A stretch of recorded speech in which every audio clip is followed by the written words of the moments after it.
यहाँ क्या बताना चाहते हैं परमात्मा कि मन मथुरा दिल द्वारका नगरी कहाँ फिरता बरसाने नू। इस मन से और दिल साफ करके भक्ति कर सच्चे परमात्मा की सच्ची साधना कर कहाँ बरसाने में भटक रहा है।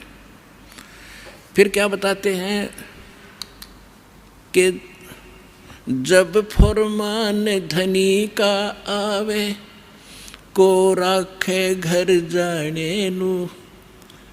जा सतगुरु का शरणा लीजे जो मेटे जम तलबाने नू। मैं तो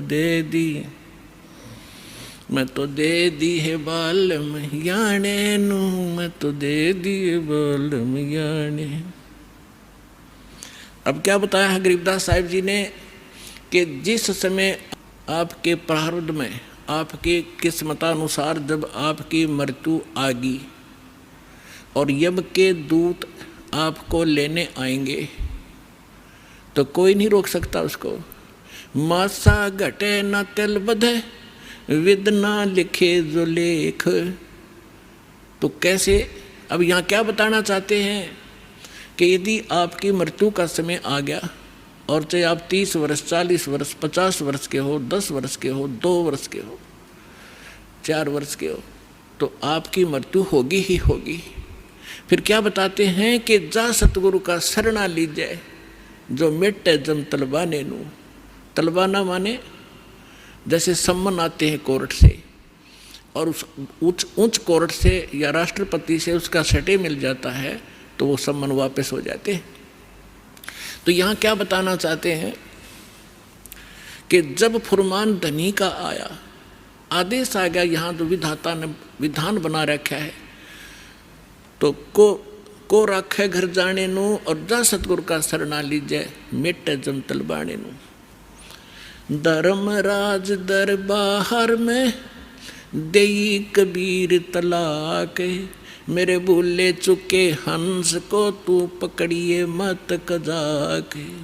बोले पुरुष कबीर से धर्मराज कर जोड़े। तुमरे हंस को पकड़ो नहीं मुझे 2 ही लाख करोड़े। फिर क्या बताते हैं धर्मराज ने फिर विनती की, प्रभु हे परमेश्वर, यहाँ का एक विधान है इस हमारे लोक का कि जैसा कर्म जिसने किया है वो दोनों भोगने पड़ेंगे, पुण्य भी और पाप भी। तो वो तो मैंने दंड देना पड़ेगा, उसका कोई समाधान बताओ। तो क्या बताते हैं कि कर्मों से तीरथ हैं वो अब जो जपे कबीरे। उनको तो पकड़ना पड़ेगा और जड़नी पड़े जंजीरे। वो तो मेरे बस की बात नहीं, मेरे विधान है परमात्मा। तब परमात्मा कबीर जी ने कहा कि कर्म भरम ब्रह्मंड के मैं पल में करहूँ ने से। जिन हमारी 2 ही दी सो करो हमारे पेसे। कहते हैं ये कर्म भ्रम तुमने यहाँ इनको मिसगाइड करके बुरे जुल्म करवा रहे हो तुम। ये कर्म भ्रम ब्रह्मांड के मैं पल में कर दूँ नेस, इन पर कलम मार दूंगा, इनको ख़त्म कर दूंगा। और जिन्होंने मेरी दुहाई दी वो करो हमारे पेश, उसका अकाउंट भी मत लेना तू। तो ये ज्ञानदास सुनाता ही रहता है, परमात्मा की अमरवाणी है, ये कोई डूम बाट के गीत नहीं, उस सच्चे परमेश्वर का बताया हुआ सच्चा विधान है और ये ज्यों का त्यों है। परमात्मा ने कहा कि जो ये कह दे मेरे पास, तेरे पास आके मैं उस परमेश्वर कबीर जी का भक्त हूँ, उसका अकाउंट भी मत लेना। जो मेरा सत्य साधक हो और किसी गलती से वो तुम ले भी आए हो तो मेरे पास भेज देना, करो हमारे पेश। एक भक्त बता रहा था जी, मैं सपने में रात को सो रहा था और 2 बैंकर से आए और मुझे कहने लगे कि चल तू। मैं उठ कर चल पड़ा उनके साथ साथ और जब पहुंच गए ना, एक बड़ी सी बिल्डिंग दिखाई दी थी।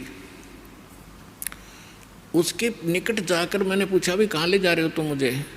वो कहने लगे हम तुझे धर्मराज के पास ले जाएंगे और वहाँ तेरा लेखा जोखा होगा, फिर उसके बाद आगे जैसे आदेश होगा तेरा आगे फिर हम उसके बाद बताएंगे। तो कहने लगा तुम यम के दूत हो? हाँ, कहाँ यम के दूत हैं। तो उसको बात याद आ गई कि हमें ज्ञान में सुना है, गुरु जी बताते हैं परमात्मा कबीर जी के, भक्त को और यम के दूत नहीं पकड़ सकते। तो मैं उनके साथ झगड़न लग गया गुट्टम गुट्टा कि तुम मुझे नहीं ले जा सकते, छोड़ो।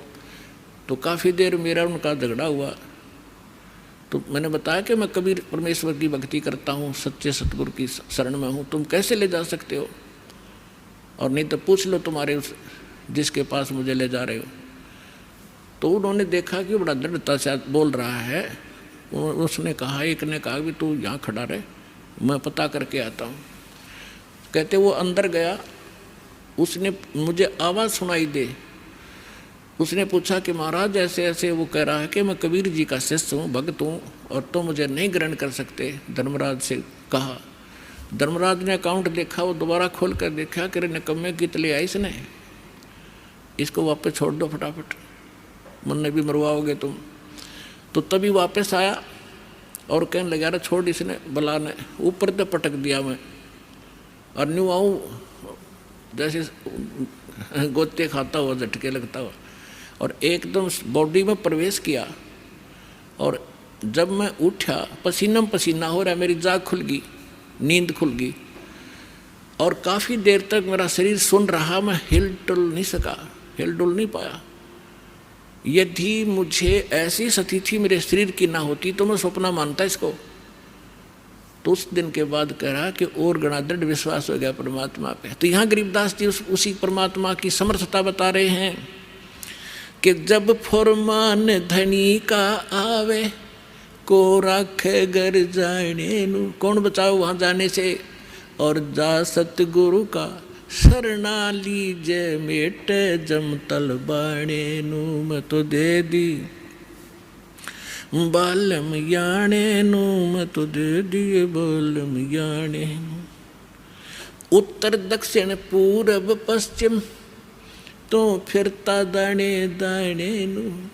इस समर्थ की शरण में आने से आपको इतनी बरकत देगा यू भगवान, थोड़े काम में घना सुख, घना फायदा होगा। और आप उल्ट साधना करते हो, गलत साधना कर करके, और अपना कर्म बिगाड़ दिए, भक्ति नाश कर ली। जिस साधना से आपको आप कर रहे हो, इससे आपको कोई बेनिफिट होने वाला नहीं है। यहाँ क्या बताते हैं, उत्तर दक्षिण पूरब पश्चिम फिरदा दाने दाने नू, सर्व कला सतगुरु साहेब की, हरि आए हरि आने नू। तुम तो कहते हो कि भगवान हमने मिलता नहीं, और भगवान हरियाणा में आए और मुझे मिले, सतलोक लेकर गए, फिर वापस छोड़ा। और पुण्यात्माओं, आगे फिर गरीबदास जी क्या बताते हैं, मत दे दी है बाल में बैरे नू, मैं तो दे दी है बाल में बैरे नू, मैं तो दे दी बैरे नू, मत दे दिए बाल में बैरे नू। संसारी दी गल्लां चिने ना बूझे शब्द जो गहरे नू, संसारी दी गल्लां चिने नहीं बूझे शब्द जो गहरे नू। ये मुर्दों से ती प्रीत लगावे न जाने सतगुरु मेरे नू, मुर्दों से ती प्रीत लगावे न जाने सतगुरु मेरे नू, मैं तो दे दी है बालम बैरे नू, मैं तो दे दी है बालम बैरे नू। श्वेत छतर सिर मुकुट विराजे देखत न उस चेहरे नू, श्वेत छतर सिर मुकुट विराजे देखत न उस चेहरे नू।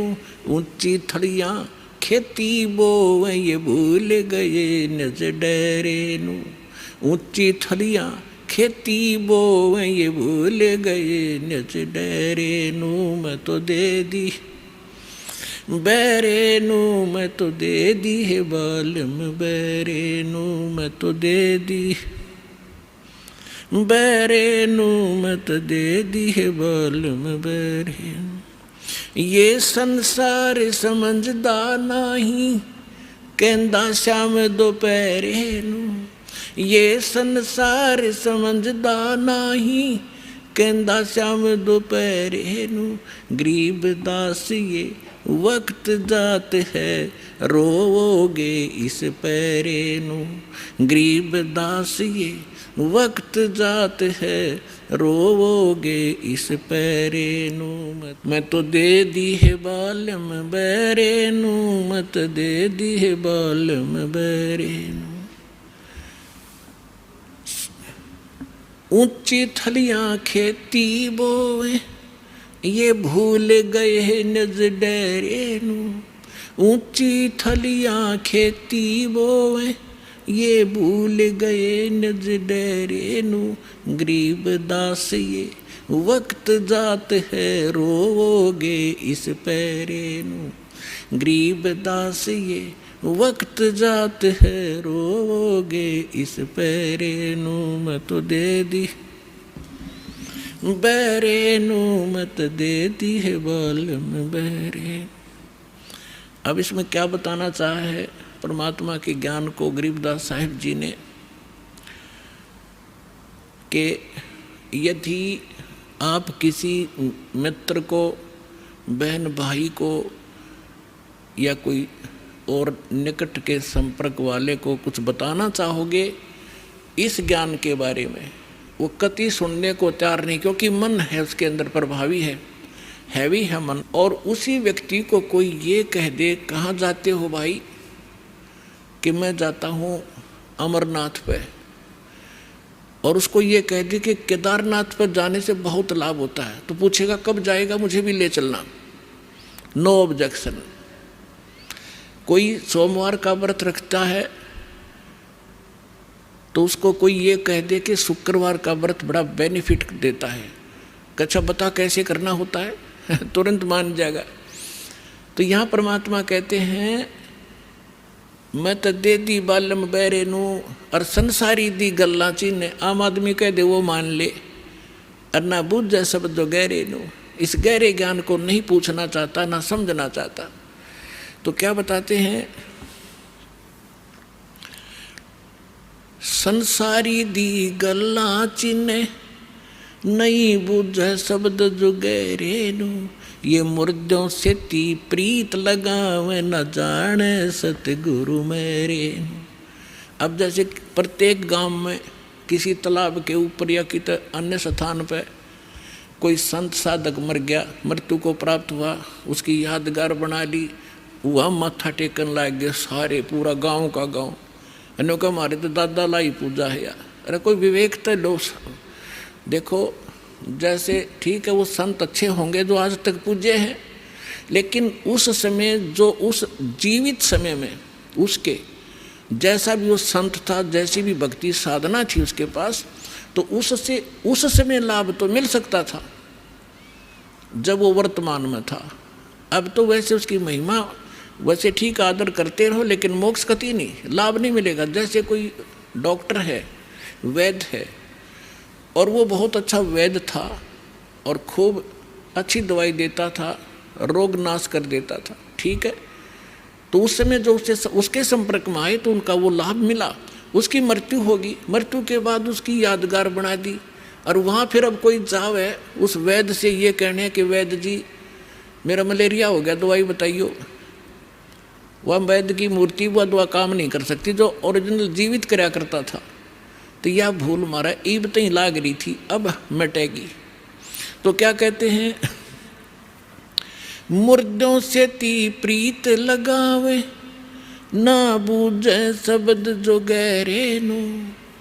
मुर्दों से ती प्रीत लगावे ना जाने सतगुरु मेरे नो। मैं तो दे दी है बालम बैरे नो, मैं तो दे दी है बालम बैरे नो। फिर क्या बताते हैं, श्वेत छतर सिर मुकुट विराजे। निराकार निराकार का ढोल पीट रखा था। कहते उस सफेद अरस कुरुस पर सफेद गुम्मट है, जहाँ सतगुरु, जहाँ परमात्मा का डेरा, वहाँ एक बहुत बड़ा सुंदर महल है परमात्मा का, उस बहुत सुंदर गुम्बज टाइप है। उसके अंदर परमात्मा विराजमान है, सिंहासन के ऊपर सिर पे मुकुट है, और ऊपर श्वेत छत्र परमात्मा के तना हुआ है। श्वेत छत्र सिर मुकुट विराजे, देखत ना उस चेहरे नू।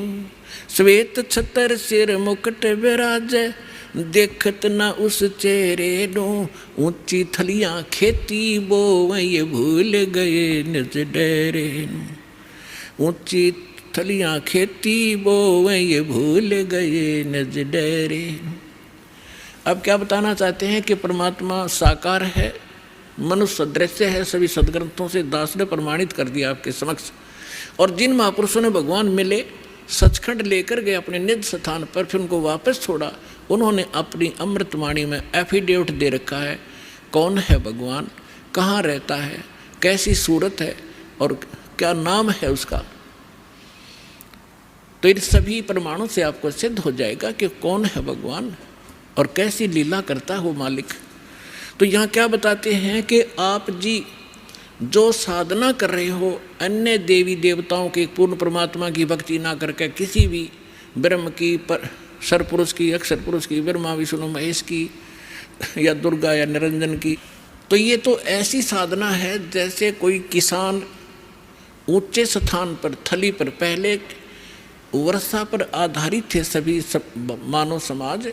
और उस समय गरीबदास जी ने भी किसान थे, गरीबदास जी जाट ग्रुप में जाट जाति से थे, और अपने वहाँ के साथी जो किसान थे उनको भी समझाना था। इसलिए बता रहे हैं कि जो मैं भक्ति बता रहा हूँ जिस भगवान की, उसकी साधना ना करके आप अन्य जो साधना कर रहे हो ऐसी है जैसे ऊंची थलियों पर, ऊंचे स्थानों पर बीज बो दिया, खेती कर ली, और जब थोड़ी बहुत वर्षा हुई तो वो उस थलियों का पानी एक समतल स्थल पर, डहर बोलते थे उसको, डहर, वहाँ आकर इकट्ठा हो जाता था।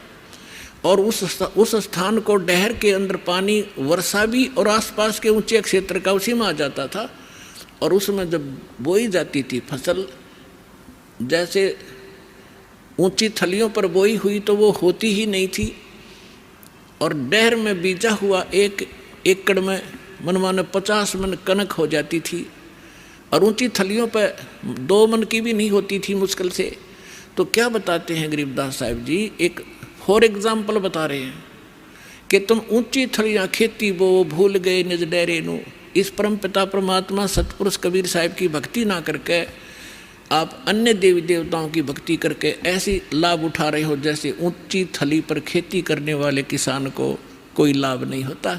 और जो डहर में बीज बोता है, प्रयत्न दोनों एक जैसा ही करते हैं, तो उस डहर वाली यानी उपजाऊ ज़मीन में और समतल ज़मीन में घना लाभ होता है। तो ये समझाना चाहते हैं कि जो साधना हम बताते हैं वो तो डहर समझो। अब फिर बताते हैं,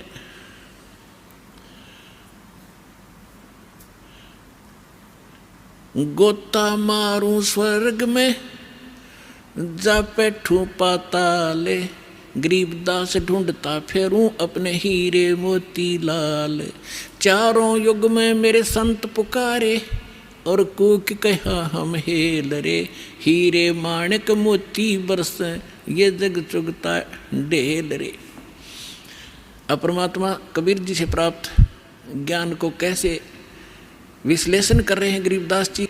कबीर साहब बता रहे हैं कि चारों युगों में मैं आया, अच्छी आत्माओं को मिला, उनको तत्व ज्ञान और यथार्थ स्थान से परिचित करवाया, सतभक्ति से परिचित कराया, और ये चारों युग में संत पुकारे और कूक कहा हम हेल रे। हीरे माणिक मोती बरसे, ये जग चुगता ढेल रे। हम तत्व ज्ञान और यथार्थ साधना रूपी हीरे मोती लालों को बखेर रहे हैं, और आप जी इस ज्ञान से परिचित न होने के कारण इन लाल और हीरे मोतियों को ग्रहण ना करके कंकर पत्थर, आन उपासना रूपी कंकर पत्थर इकट्ठे कर रहे हो, जो तुम्हें बाद में कोई लाभ नहीं देगी। उसी को यहाँ प्रमाणित कर रहे हैं।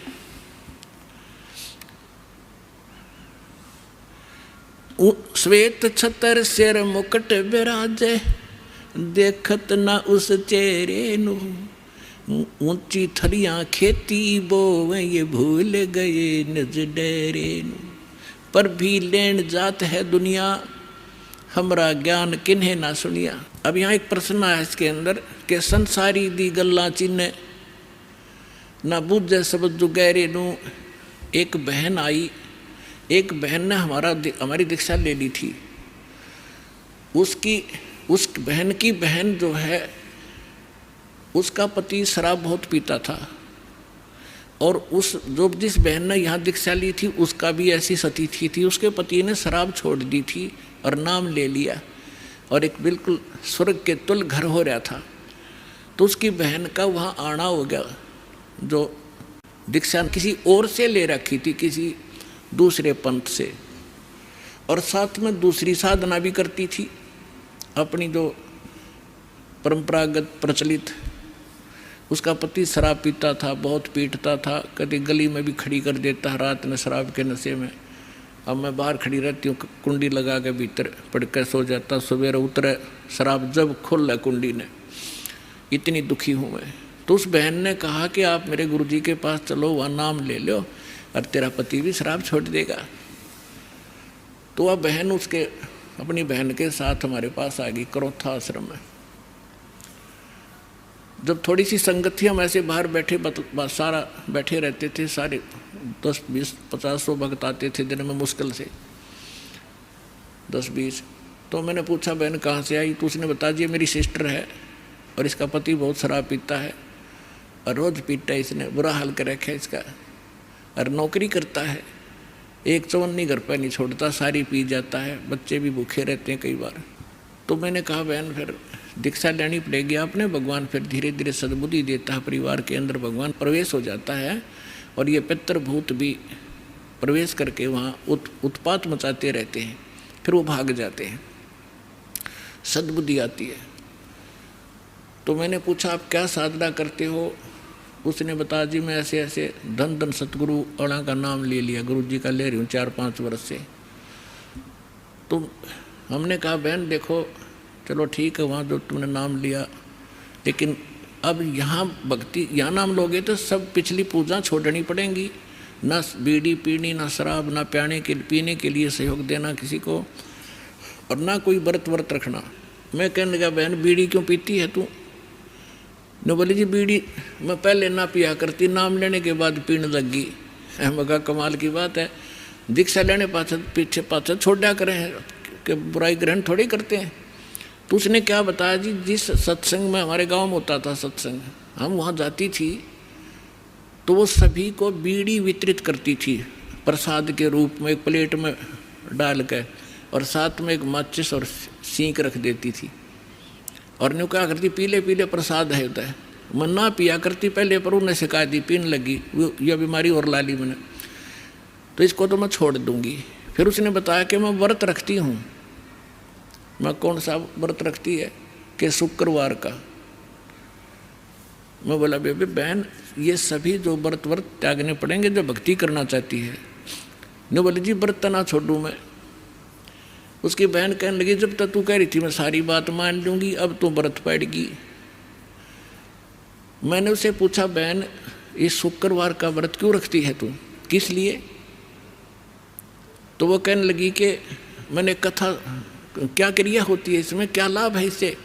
वह कथा सुनाती है कि एक का पति विदेश चला गया था कोई काम धंधे के लिए, ऐसी कथा है। संतोषी माता के व्रत, शुक्रवार के व्रत से क्या लाभ है वो बताने लगी। और फिर उसकी काफ़ी वर्ष हो गए थे, उसके पति ने दूर चला गया, उसका भूल पड़ गई, घर नहीं आया। संतोषी माता एक बहन को दिखाई दी उसको, जिसका पति बाहर गया हुआ था दूर देश में, और उसने बताया कि तू मेरे 16 शुक्रवार के व्रत रख ले, तेरा पति घर आ जाएगा। तो उसने 16 शुक्रवार के व्रत रखे, और 16वां शुक्रवार का जो व्रत था उसका पति घर आ गया, इसलिए उसकी पूजा करती हूँ। और मैं 13 रोज आवर रोज गड़े तो गड्ढे की शुक्रवार के व्रत ने, अकल की चोर। चलो उसका तो पति दूर चला गया था, उसकी तो बुला लिया उसकी संतोषी माता ने, तेरा तो डेली आवर डेली गड़े तने, और फिर भी शुक्रवार का व्रत है कल तुम्हारे अंदर। तो यहाँ परमात्मा कहते हैं कि संसारी दी गल्ला चीने ना बूझे शब्द जो गहरे नू, सच्चाई से परिचित ना होना चाहते हैं और ऊंची थलियां खेती वो ये भूल गए निज डेरे नू। फिर क्या बताते हैं कि ये संसार समझदा नहीं कहंदा श्याम दोपहरे नू। अपने आत्माओं सटाट सत्संग यहाँ से हुआ था। भाई तन दर सुखिया कोई ना देखा, जो देखा सो दुखिया हो। उदय अस्त की बात करते हैं, मन सबका किया विवेका हो, सबका किया विवेका हो। यहाँ पर कहते हैं झूठे सुख को सुख कहे ये मान रहा मनमोद, ये सकन से बिना काल का कुछ मुख में कुछ गोद। तो क्या बताना चाहते हैं आदरणीय गरीबदास साहिब जी कि ये संसार समझदा नहीं कहंदा श्याम दोपहरे नू। जैसे एक शराब पिए पड़ा था, जेठ जून का महीना, हरियाणा क्षेत्र, पंजाब, राजस्थान, उत्तर प्रदेश। इसमें जून के अंदर एक भयंकर गर्मी गिरती है और शराब पी कर बाहर पड़ा बिल्कुल मैदान में। और उसका साथी कहता है कि उठ ले भाई, बहुत दुखी है तू, मुंह में झागा रे, पसीना पसीना, रेते में लेटा हुआ है, उठ तुझे छाया में लेटा देता हूँ। वो शराब के नशे में कहता है छेड़ना मौजूरी है। वहाँ धूप में पड़ा है, रेत के अंदर पड़ा है, पसीना पसीना है, और उसको कहता छोड़ दे मौजूरी है। तो परमात्मा कहते तुमने भांग पी रखी काल की, कबीर ये माया अटपटी सब गट आनड़ी, और किस किस ने समझाऊं या कुआ भांग पड़ी। तो ऐसे हम इस दुख को सुख मान रहे हैं इस नशे के अंदर। फिर क्या बताते हैं, जैसे एक रिश्तेदार दूसरे रिश्तेदार को यानी मित्र या रिश्ते रिलेटिव को कोर्ट में मिला, कचहरियों में, और वहाँ मिलते ही हाथ मिलाते हैं और कहते और क्या हाल है, अकमौज हो रही है। कोर्ट में मौज का क्या काम, वहाँ तो घी बंधी रहती है। कोर्ट में भी मौज है, वहाँ गए हैं व्यक्ति को 2 मिनट में चिंता रहती है, वकील नहीं आया, गवाह नहीं आया, फलाना नहीं आया, और फिर और क्या हाल है, ठीक ठाक मौज है। कोर्ट में जाने वाले व्यक्ति को भी मौज है।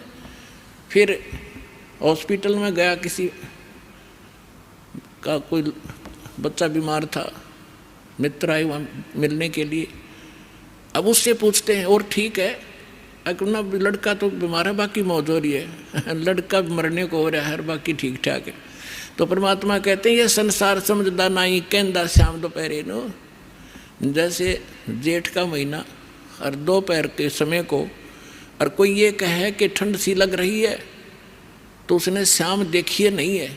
तो शाम के समय जो शीतलता होती है, तो दोपहर के समय वो धूप में जला हुआ भी ये कह रहा है कि कहंदा श्याम दोपहरे नू, यानी इस दुख को तुम सुख मान रहे हो। झूठे सुख को सुख कहे ये मान रहा मन मोद, ये सकल चबीना काल का कुछ मुख में कुछ गोदे।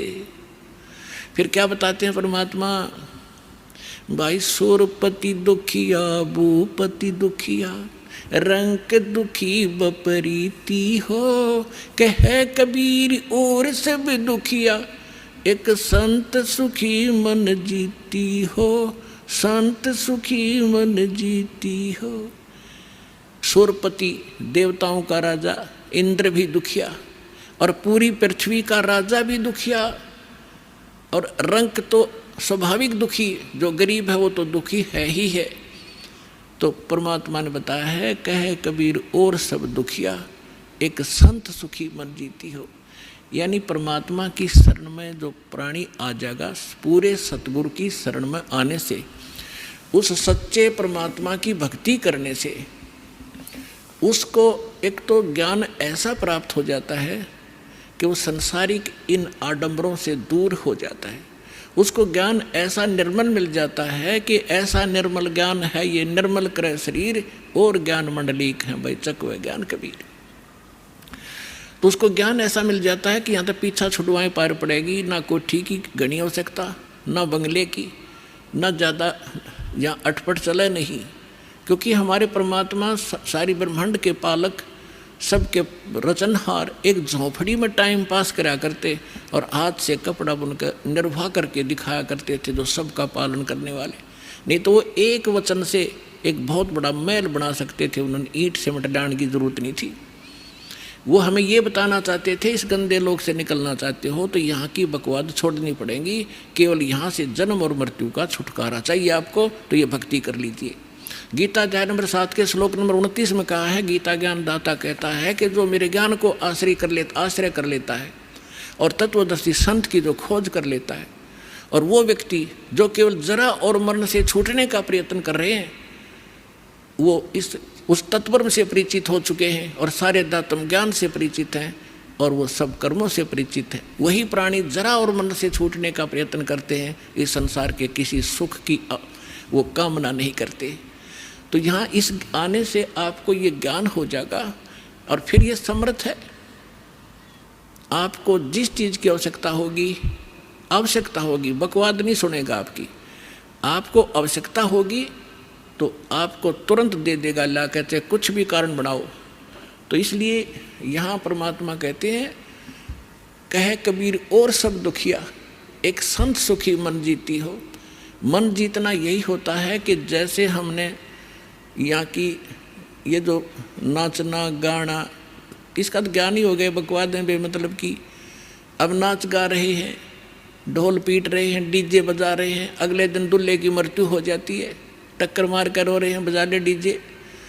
तो यहाँ संत कहते हैं, ना जाने, नानक साहब जी कहते हैं, ना जाने काल की कर डारे, किस विध ढल जा पासावे, अर्जिना के सरते मौत खुड़क दी उनानु केड़ा हंसावे।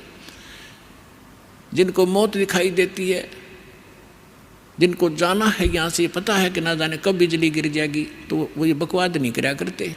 अब कोई भयंकर रोगी है और उसको पता है कि कैंसर हो गई है और कुछ दिनों का मेहमान है, उसको वो सुनियो डीजे और करके दिखाओ बकवाद।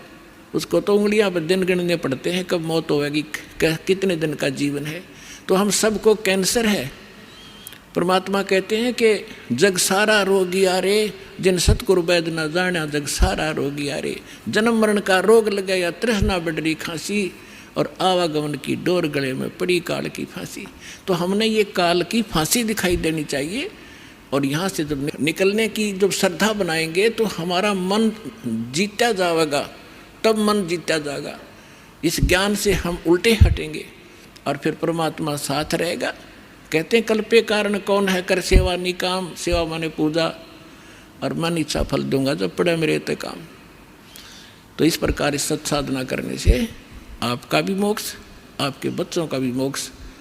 और कबीर साहब ने ये वो समय वो है जो वचन पहले कहा था कि भक्ति बीज होगा जो हंसा, और तारों तास के इकोत्र वंशा। अब हजारों वर्षों तक ये सत्साधना चलेगी, पूरे विश्व में ये ज्ञान फैलेगा। या कोई सुखी नहीं है, चाहे कितना बड़ा अपने आप को प्रधानमंत्री मान रहा है, चाहे कितना वैभवशाली समझता है, उसने सपने में सुख नहीं है आज के युग में। तो इस ज्ञान से, इस भक्ति से आपकी आवश्यकता भी पूरी होगी और मन भाग जाएगा, आत्मा दृढ़ होगी, आपका मोक्ष होगा, सतलोक चले जाओगे, सदा सुखी हो जाओगे और रहना मर्यादा के अंदर।